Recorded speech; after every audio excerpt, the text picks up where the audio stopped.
Os 50 anos da pesquisa científica europeia nesta edição do Futuris. Tem 50 anos, mas ainda é muito jovem. A investigação científica europeia festeja meio século de existência, ao mesmo tempo que continua a preparar o futuro. Em 1957, os Tratados de Roma marcaram o início do mercado comum europeu. A pesquisa científica veio logo depois. Em 50 anos, os progressos foram significativos. Alguns dos exemplos mais simbólicos são o Concorde, o Global System for Mobile Communications, mais conhecido por GSM, e a invenção da World Wide Web.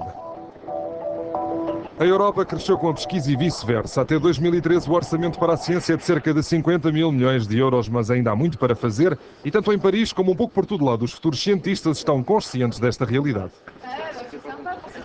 Se não há pesquisa europeia, não há pesquisa em França. Permite ter mais meios para a pesquisa, como vemos, por exemplo, no CERN ou noutros sítios, é óbvio que permite aumentar a capacidade da pesquisa e termos mais trabalho. Ao nível da pesquisa, vemos que há muito menos mulheres. Nos prémios Nobel há sobretudo homens e penso que eles deviam ajudar a criar postos de trabalho para as mulheres com os mesmos salários. Estes alunos da Escola Superior de Física e Química Industriais em Paris têm razões para estarem motivados. Foi aqui que a Prémio Nobel da Física e da Química Marie Curie procedeu às suas experiências com o rádio e o polónio. E foi neste laboratório que o físico francês Paul Langevin descobriu os ultrassons. Pierre Papon, antigo diretor do Centro Nacional de Pesquisa Científica em França, é professor nesta escola. Durante a sua longa carreira, viu a pesquisa científica europeia ganhar forma. O meu laboratório estava, eu diria, aqui numa cave que, entretanto, foi transformada. Lembro-me que há 30 anos as ferramentas científicas estavam desenvolvidas, mas não havia nenhum computador, nenhum microprocessador para automatização e tratamento de dados. E parece-me que a emergência da informática e a sua utilização como ferramenta científica foi um progresso considerável que mudou em grande parte a experimentação. Considérable que a changé en grande partie l'expérimentation. Mas nem tudo foi assim tão simples. A Europa acabava de sair de uma guerra, tudo devia ser reconstruído e a pesquisa não era exceção. Ideias não faltavam, o que faltava eram os laboratórios e as universidades. Era uma pesquisa de descoberta a partir de grandes questões científicas que surgiam com o progresso da ciência, da física, da química, da biologia e também da matemática. Isto é, uma pesquisa de descoberta, mas também uma pesquisa sistemática através de programas que foram criados pelas instituições europeias e pelos tratados. No dia 18 de abril de 1951, Robert Schuman apelava à solidariedade para a reconstrução do velho continente no pós-guerra. Solidariedade que acabaria por ganhar forma através da união de vários países com o objetivo de voltar a pôr o velho continente de pé. A SECA, a Comunidade Económica do Carvão e do Aço, marcou o início da pesquisa europeia.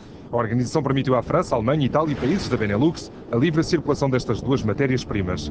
Eles tiveram uma ideia de gênio ao lançarem um primeiro programa de pesquisa, o primeiro programa europeu do carvão e do aço, para melhorar a produtividade da siderurgia através de novas técnicas, como a de fabricar aço com oxigênio, ou utilizar a eletricidade na produção do aço. Esse programa foi um sucesso e todos o reconheceram quando acabou em 2002. Par ce programme a été un succès. Lorsqu'il s'est terminé en 2002, tout le monde l'a reconnu. Em 1957, chegou a vez do nuclear com a criação da Euratom, a Comunidade Europeia da Energia Atómica, que é o organismo europeu encarregue de coordenar os programas de pesquisa sobre a energia nuclear. As redes de pesquisa desenvolvem-se, as ideias circulam. Muitas foram as descobertas que tiveram um grande sucesso, como foi o caso da biomedicina nos anos 60.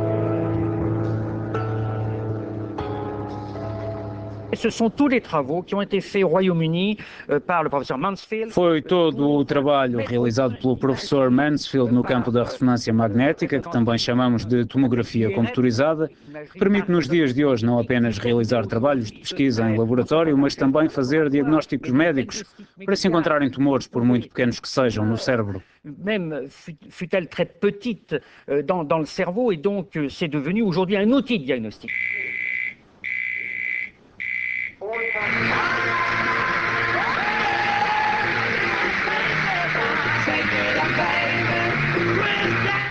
Et voici la couleur, au jour fixé et à l'heure dite.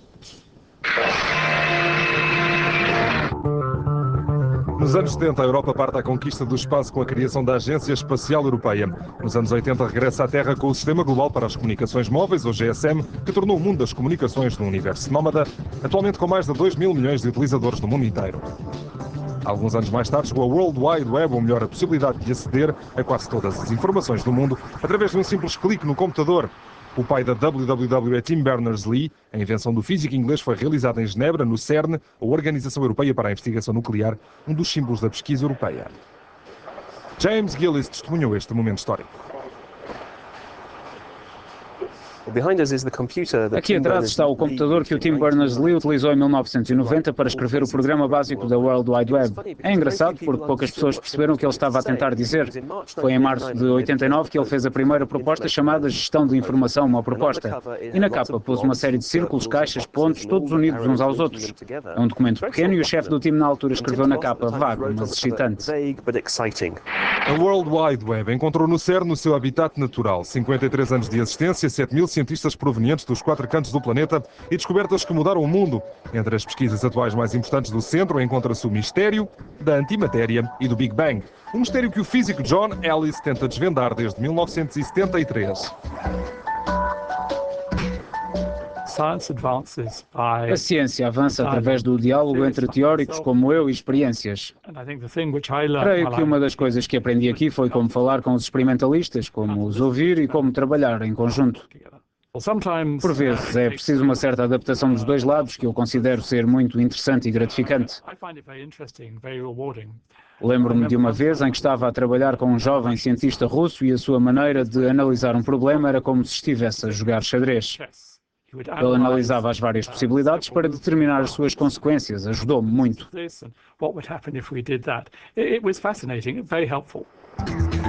É graças à colaboração europeia com os Estados Unidos e com o Japão que se chegou a este tubo gigantesco chamado LHC, o Large Hadron Collider. O objetivo desta máquina é o de propulsar milhares de partículas a uma velocidade próxima da velocidade da luz para as fazer colidir em seguida. O objetivo do LHC é o de criar as condições do Big Bang e tentar saber mais sobre as origens do universo.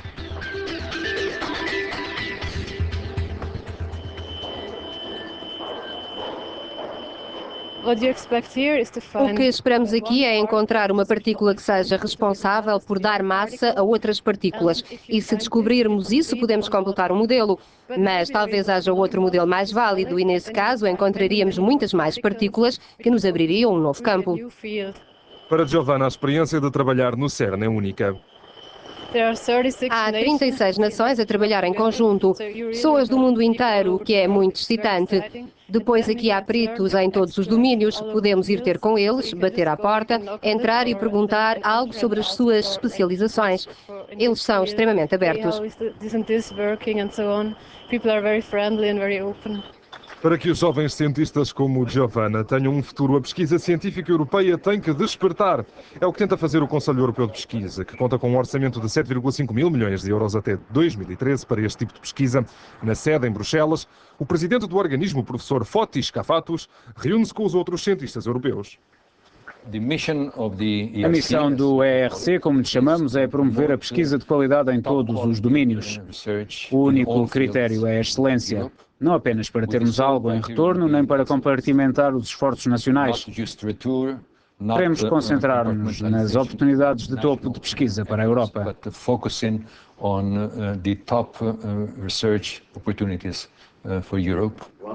Os desafios são ainda grandes e numerosos. A concorrência global, os Estados Unidos, a China, segundo maior investidor, a seguir aos americanos.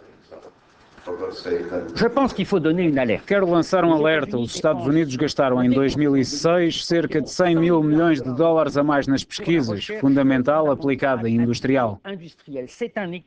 É um valor que pode ser prejudicial para a competitividade científica e tecnológica europeia ou para a competitividade da Europa, ponto final. É preciso fazer mais para que a Europa tenha uma visão do que a pesquisa lhe pode trazer para responder aos desafios do futuro. E talvez dentro de alguns anos tenhamos novas Marie Curie. Um alerta legítimo, mas que não significa que os 50 anos da pesquisa europeia foram tempo perdido. Face às mutações rápidas dos tempos modernos, a Europa tem que aprender a reagir e ter em conta a fuga dos laboratórios e dos cérebros para outros continentes. Só assim poderá ser verdadeiramente competitiva nos próximos anos e até mesmo decênios.